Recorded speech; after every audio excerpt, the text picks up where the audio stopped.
I worked at a company once where our CEO would make surprise visits. And on those visits, he'd, without warning, call for meetings for engineering to come in and give an update on the progress report of a project, or marketing to come in and tell how a campaign was going, or for product management to come in and talk about a product line and what was going on there.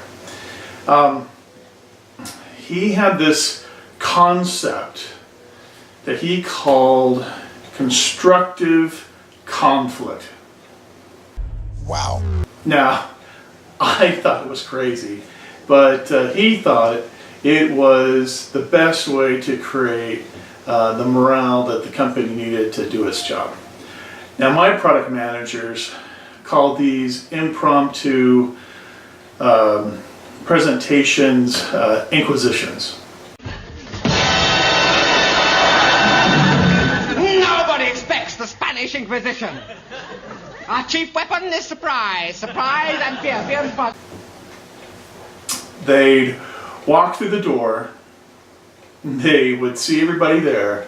They knew they didn't have any time to prepare, and they would get mesmerized with fear and dread that they could say the wrong thing or not the right information and get fired. Well, I had been traveling, and I came home and I went into the office, and as I walked before I walked in the door, I saw that the CEO's car was in the driveway.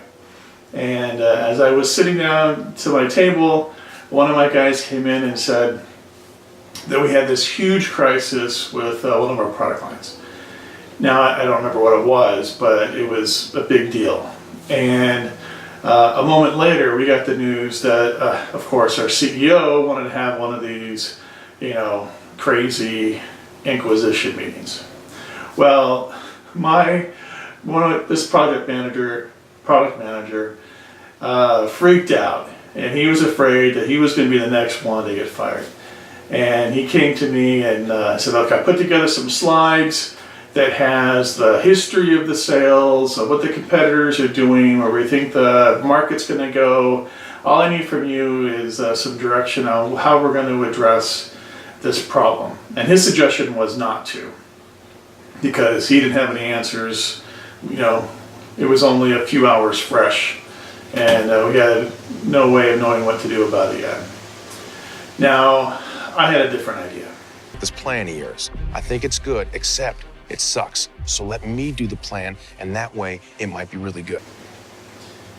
I decided that it was time to teach the CEO what a real meeting should be, and to let the product manager off the hook.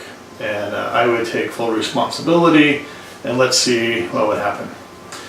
At the appointed time, we all walked into the conference room. Everybody was sitting down, and instead of putting up the projector and hooking up my computer to show slides, I pulled out a whiteboard.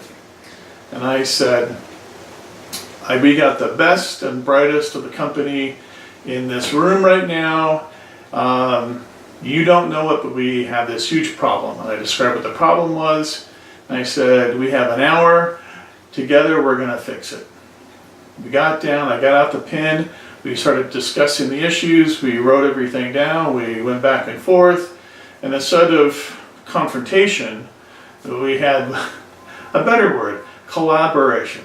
And we solved the problem. We walked out of there knowing what to do, and we did it, and everything was fine. Now, there are several lessons I want you to take away from this. The first one is that if you look for a reason to confront someone with imperfections, you're always going to find those. You're always going to find a reason to criticize someone if you look hard enough. Don't do that. Look for reasons to find solutions. Okay?